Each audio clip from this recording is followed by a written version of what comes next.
उपमुख्यमंत्री अजित पवार हे कालपासून बीड जिल्ह्याच्या दौऱ्यावर आहेत। त्यांच्याच पक्षातील आमदार संग्राम जगताप यांनी काही दिवसापूर्वी मुस्लिम समाजाबद्दल बेताल वक्तव्य केलं होतं आणि संग्राम जगताप यांच्यावर अजित पवारांनी कारवाई केली नाही म्हणून बीडमध्ये एमआयएमच्या वतीने त्यांना काळे झेंडे दाखवण्यात येणार होते। मात्र त्यापूर्वीच एमआयएमचे नेते शेख शफीक यांना पोलिसांनी नजरकैदेत ठेवलं। नेमकी शेख शफीक यांची भूमिका काय आहे, संग्राम जगताप यांच्यावर काय कारवाई झाली पाहिजे, त्यांचं म्हणणं काय जाणून घेऊयात। शफीक भाऊ, काय नेमकी कारवाई झाली पाहिजे, काय नेमकं झालं होतं? अजितदादा पवारसाहेब हे महाराष्ट्राचे उपमुख्यमंत्री आहेत।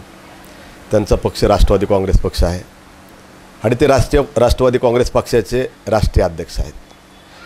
तर एमआयएमच्या वतीनं आमचं असं म्हणणं होतं की मागच्या काही काळामध्ये आपण पाहिलं की अहमदनगरचे आमदार संग्राम जगताप हे राष्ट्रवादी काँग्रेस पक्षाच्या अजितदादा गटाकडून निवडून आल्यानंतर त्यांनी म्हणजे त्यांची भूमिका अशी झाली की मुसलमान विरोधामध्ये त्यांनी इतके बेताल वक्तव्य सुरू केले की मुस्लिमांच्या बाबतीत प्रचंड गरळ ओकली त्यांनी। आणि माझं हे ठाम मत आहे की यावतमध्ये जी दंगल झाली ती त्यांच्या वक्तव्यामुळे झाली। गोपीचंद पडळकर आणि संग्राम जगताप त्या ठिकाणी गेले आणि त्याच्यानंतर त्याच्यामध्ये दंगल झाली। आता एवढं सगळं होत असताना आम्ही ही मागणी केली की अजितदादा पवार साहेब आपण आपल्या पक्षाच्या आमदारावर काय कारवाई करणार। बऱ्याच लोकांनी मागणी केल्या, परंतु काल अजितदादा पवारसाहेब हे बीडमध्ये आले।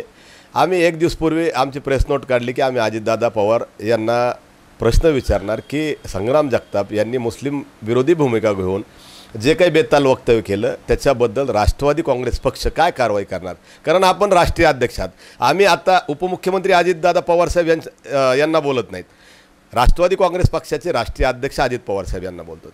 एकीकडं तुम्ही मुस्लिम मतांसाठी जोगावा मागता, मुस्लिम नेते बीडमध्ये आले की हा गड तो गड त्यांना तुम्ही गोंजारता आणि तुम्ही या ठिकाणी ईद होती, ईद मिलापचे 2 कार्यक्रम झाले, तिथं तुम्ही मुस्लिमांच्या बाबतीत आपली भूमिका स्पष्ट केली आणि एकीकडं तुमचा आमदार मुस्लिमांच्या बाबतीत बेताल वक्तव्य करतोय। तर आमची मागणी होती की त्याची पक्षातून हकालपट्टी झाली पाहिजे, त्याला निलंबित केलं पाहिजे पक्षामधून।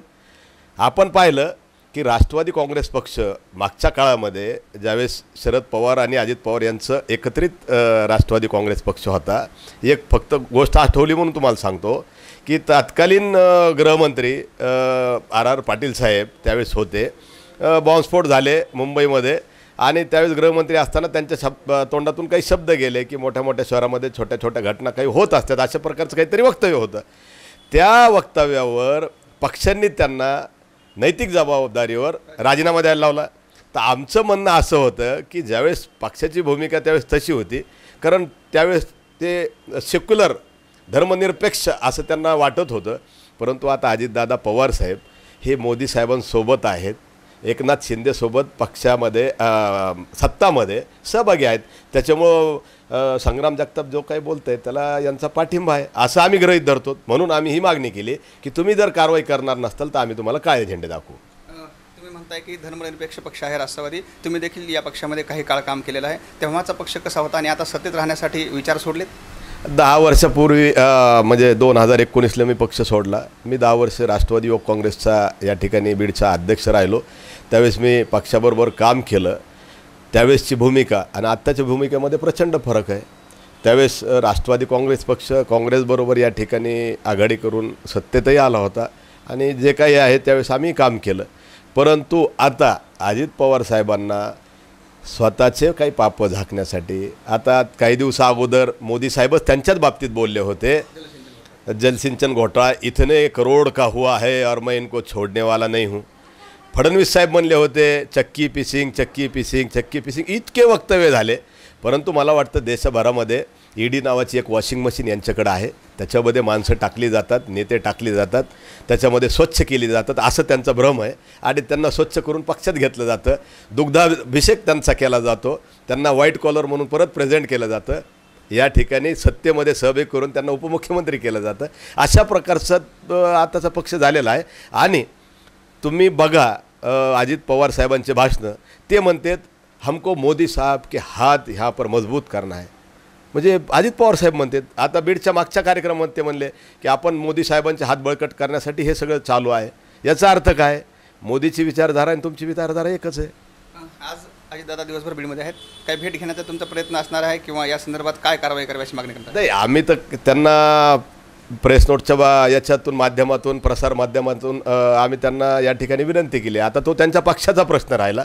आम्ही या ठिकाणी बोललेलो आहे, परंतु मला असं वाटतं आहे की बीड शहरातले बरेचसे नेते मुस्लिम समाजाचे त्यांच्याबरोबर जुळलेले आहेत. त्यांना लाईव्ह करून बोलावं, असं कोपऱ्यात बोलू नये. लाईव्ह करून बोलावं की दादा तुमची भूमिका याच्यावर काय आहे, ती ठामपणे आम्हाला मुस्लिम समाजात पुढं जाण्यासाठी तुमची भूमिका तुम्ही सांगावी. इकडं आम्ही मुस्लिम समाजाचे नेते म्हणून खाली काम करतो आणि पक्ष एक विरोधी भूमिका घेतात, तर आम्हाला काम करतोय अडचणी येतात. यांनी लाईव्ह करावं आणि सांगावं. तर आमची भूमिका आजही तीच आहे. आज पोलीस प्रशासनाने आम्हाला विनंती केली, काल नजरकैदेत ठेवलं, नोटीस दिली, त्याच्यामुळे आम्ही तूर्त आमचं आंदोलन थांबवलं. परंतु येणाऱ्या 15 ऑगस्टला जर आधी दादा आले आणि तोपर्यंत काही कारवाई नाही झाली, पुन्हा आम्ही तयार आहोत. लोकशाही मार्गाने डॉक्टर बाबासाहेब आंबेडकर साहेबांनी जे संविधान दिलं त्याच्या माध्यमातून आम्ही आमचं हक्क बजावू.